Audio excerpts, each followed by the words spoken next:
Hello friends, हम आज start करने जा रहे हैं कोरिलेशन रेग्रेशन का सेट बी।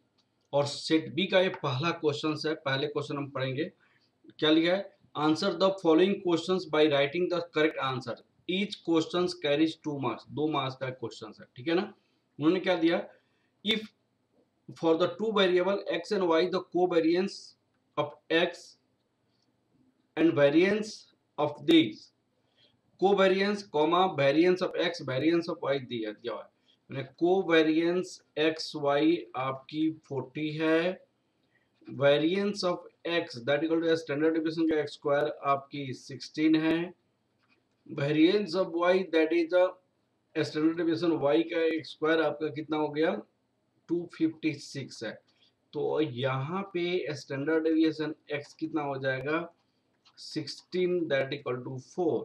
यहाँ पे स्टैंडर्ड डिवीजन y कितना हो जाएगा? 256। 256 दैट इक्वल टू 16। अब आपसे क्या पूछा गया है? What is the value of correlation coefficient. Correlation coefficient की वैल्यू क्या होगा? तो कोरिलेशन कोफिशिएंट का वैल्यू होता है covariance x Y divided by standard division X standard division Y. ये फॉर्मूला होता है। तो आपका कोवेरिएंस कितना दिया हुआ है? 40 दिया हुआ है। यहाँ पे 4 इंटू 16 है और 40 इन डिवाइडेड बाई 64 है, जो आएगा सो आंसर हो जाएगा। ठीक है ना बेटा। अब इसमें देखिए, इसको सॉल्व किया हुआ गया है। यहाँ पे ये बताई गई है, ये बताई गई है, ये बताई गई है। 0.625 that equal to B part आपका आंसर हो जाएगा। इसका बी पार्ट आंसर हो जाएगा। ठीक है ना। चलिए अब दूसरा क्वेश्चन देखते हैं। कोवेरिएंस ऑफ एक्स वाई 15 है। देखिए, what restriction should be put for the standard deviation of x standard deviation of y।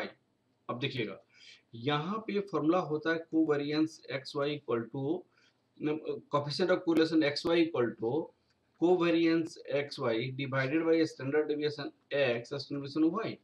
दूसरी बात है, देखिएगा, अब इसकी वैल्यू माइनस आपको यहाँ होता है -1 से लेकर 1 के बीच में होता है। इसकी वैल्यू कितना होता है? -1 से लेकर 1 के मिडिल में होता है। अब बात को समझिए, जब ये -1 से 1 के मिडिल में होता है तो उस केस में आपको क्या लिखा जा सकता है? जो ये वाला जो कब जिसकी -1 और 1 के बीच में होने के लिए आपको ये डाटा भी covariance x Y standard deviation X standard deviation Y, ये जो चीजें है -1 और लेस देन इक्वल टू इसके बीच होने के लिए ये वाला जो है, ये वाला जो डाटा है, ये जो डाटा है, ये जो डाटा है जो कि इसकी प्रोडक्ट आपको क्या है? 15 है।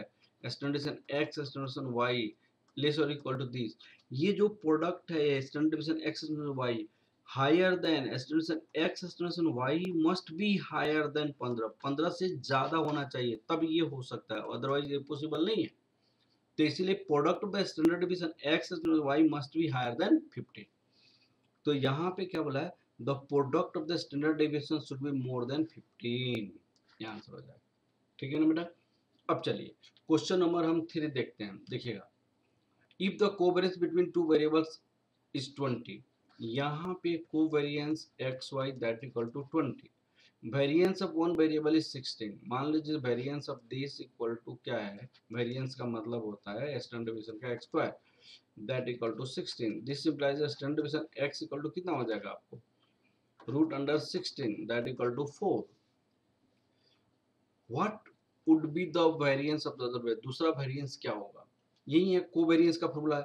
R x Y equal to क्या हो जाता है? Covariance x y, covariance x y standardization x standardization y.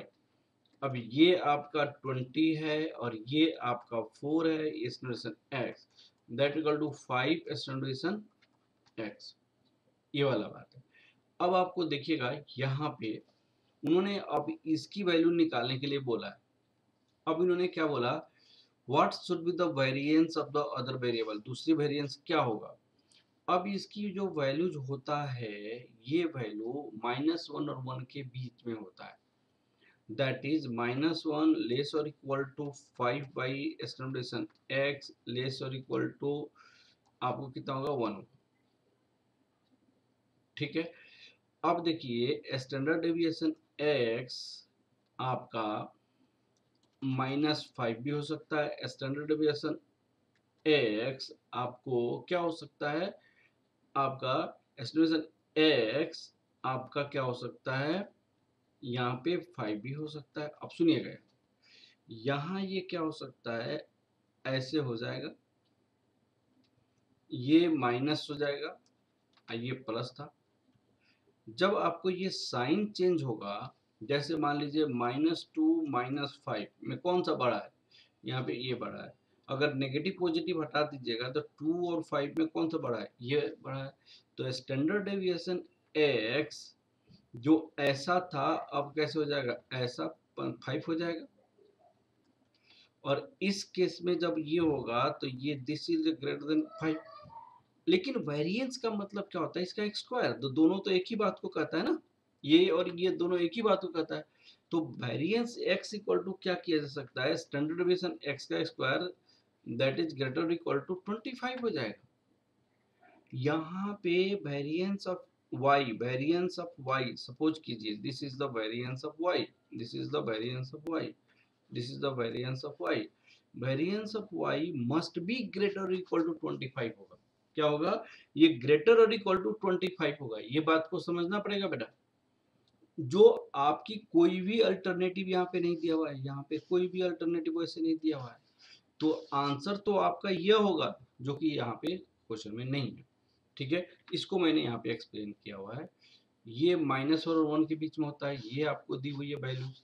अब ये आपका ये इतना होता है, ये आपको क्या होना चाहिए, 1 मस्ट बी, ये आपको लोअर देन लेस और इक्वल टू 1 होना चाहिए। तो दिस ग्रेटर इक्वल टू आपको क्या होना चाहिए, 25 होना चाहिए। ये आपका आंसर होना चाहिए। ठीक है बेटा, आपके अल्टरनेटिव नहीं दिया हुआ है, हो सकता है कोई मिस्टेक हो। अब आप आगे की ओर बढ़ते हैं। देखिए यहाँ पे क्या लिखा है, y equal to a plus b x, then what is the coefficient of correlation between x and y। आपको 3 इक्वेशन दिया हुआ है। अब देखिएगा यहाँ पे b आपका पॉजिटिव है या b नेगेटिव है, आपको इसकी इंफॉर्मेशन नहीं दिया हुआ है। बात को समझिए। अब जैसे मैंने कहा कि y equal to 3 plus 4x, यहाँ पे क्वेश्चन 3 प्लस 4x में दिया हुआ है, या 5 प्लस 4x दिया हुआ है। यहाँ पे मैं 5 प्लस 4x करके मैं समझाता हूँ, और y equal to 5 minus 4x करके मैं समझाता हूँ। देखिए दो हमारे पास इक्वेशन है। हमारे पास मैंने आपके क्या कहा था कि आर एक्स वाई, अगर ये लेस देन जीरो है, इसका मतलब क्या हुआ कि r x y that equal to negative, इसका मतलब नेगेटिव होता है। इसका मतलब क्या होता है, एक्स इंक्रीज करेगा तो वाई डिक्रीज करेगा, और एक्स डिक्रीज करेगा तो वाई आपको क्या करेगा, इंक्रीज करेगा। ये वाला आपको समझना जरूरी है, ये पहले मैंने बताया था आप लोग को। ठीक है, अब देखिएगा यहाँ पे मान लो x यहाँ पे 3 रखिएगा, तो y आपको क्या हो जाएगा, यहाँ पे ये नेगेटिव है, x का कोएफिशिएंट यहाँ पे नेगेटिव है, x का कोएफिशिएंट नेगेटिव है, तो y इक्वल टू क्या हो जाएगा, 5 माइनस 4 इंटू 3। तो ये आपका हो जाएगा 5 माइनस 12 दैट इक्वल टू -7। और x के प्लेस पे यदि 4 रखेंगे तो y क्या होगा कि हमारे पास 5 minus 4 into 4 that equal to 5 minus 16 that equal to -11। तो x आपको जब यहाँ पे 3 था तो y यहाँ पे -7 था, x हमारे पास 4 हो गया, दैट इज इंक्रीज कर गया, तो y यहाँ पे -11 दैट इज डिक्रीज कर गया। वो क्या कर गया, डिक्रीज कर गया, यहाँ पे वो डिक्रीज कर गया। तो अगर कोफिशिएंट ऑफ x नेगेटिव है, अगर b आपका लेस देन जीरो है, तो उस केस में आपका ये नेगेटिव कोवेरिएंस है। कौन सा वेरिएंस है बेटा, ये नेगेटिव है, ये नेगेटिव है। तो b अगर लेस देन 0 है, 0 क्यों है? क्योंकि -4 है। -4 आपका क्या होता है? -4 जो होता है वो नेगेटिव है। -4 जो है, -4 लेस देन 0 है। -4 क्या है? लेस देन 0 है। तो अगर b नेगेटिव है तो ये -1 ने, मैंने -1 का मतलब perfectly negative, that is a negative. मैंने वो आपको -1 भी हो सकता है, चाहे वो नेगेटिव कोरिलेशन हो सकता है, ठीक है ना बेटा। लेकिन इस केस में देखिए, अगर r x y greater than 0 है, इसका मतलब r x y that equal to positive है, तो x इंक्रीज करेगा तो y भी इंक्रीज करेगा, और x डिक्रीज करेगा तो y भी डिक्रीज करेगा। ये मैंने समझाया था आप लोग को। तो इस केस में देखिएगा कि x के प्लेस पे 3 रखिएगा, तो y के प्लेस पे क्या रखेंगे? 5 प्लस 4 इंटू 3, 5 प्लस आपका 12 दैट इक्वल टू 70, और x इक्वल टू अगर 4 रखेंगे तो y इक्वल टू क्या हो जाएगा? 5 plus 4 into 4 that equal to 5 plus 16 that equal to 21। तो यहाँ पे x इंक्रीज किया, x कितना से इंक्रीज किया? मैंने x इक्वल टू पहले 3 था, तो this implies that y equal to कितना था? 17 था। x इक्वल टू 4 इंक्रीज किया, this implies that y equal to 21, ये भी इंक्रीज किया, ये भी इंक्रीज किया। इसका मतलब ये होता है कि अगर x इंक्रीज करेगा तो y भी इंक्रीज करेगा। इसका मतलब क्या है? आर एक्स वाई इस केस में आपको ग्रेटर देन 0 होगा। तो बात को समझिए, बात को यहाँ पे समझने वाला है। b ग्रेटर देन 0 तो 1 हो सकता है, जैसे a प्लस बी एक्स है ना, तो इसमें b पे डिपेंड करता है, b पे डिपेंड, जैसे यहाँ पे 4x की कोफिशिएंट, x कोफिशिएंट क्या है? x कोफिशिएंट +4 है। यहाँ पे x कोफिशिएंट क्या है? x कोफिशिएंट -4 है। तो यहाँ पे लेस देन 0 है, ये क्या है? ग्रेटर देन 0 है। बात को समझिए।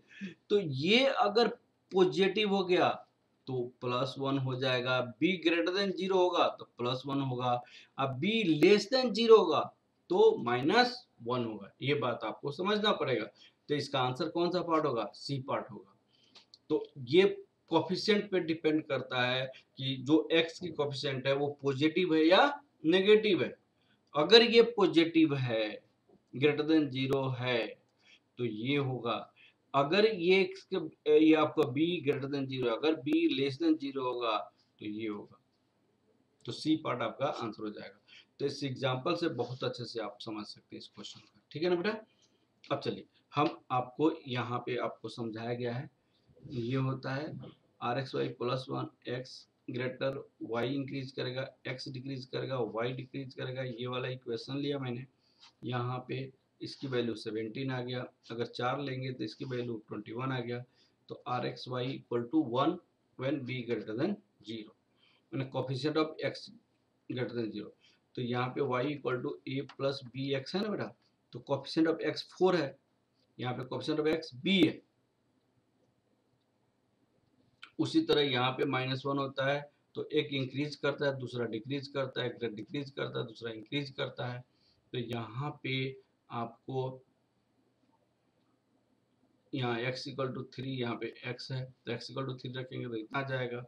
तो x इंक्रीज किया तो y डिक्रीज किया, तो यहाँ पे -1 when b equal to 0, y b, तो a प्लस बी एक्स, अब b इक्वल टू -4, अब दैट इज लेस देन 0, ठीक है ना बेटा। तो ये क्वेश्चन बहुत अच्छा क्वेश्चन है, एनालिटिकल क्वेश्चन है, आपको समझना पड़ेगा बहुत अच्छे से, ठीक है ना बेटा। अब आपको ये क्वेश्चन आप देखिए, बहुत आसान क्वेश्चन है। ये क्वेश्चन है, if r equal to 0.6 then coefficient of non determination. Coefficient of non determination क्या होता है? तो यहाँ पे मैंने कोफिशिएंट नॉन डिटर्मिनेशन दिया हुआ है, इसका मतलब क्या होता है? 1 माइनस आर एक्स स्क्वायर होता है। बहुत सिंपल है, ये फॉर्मूला आपको माइंड में रखना पड़ेगा।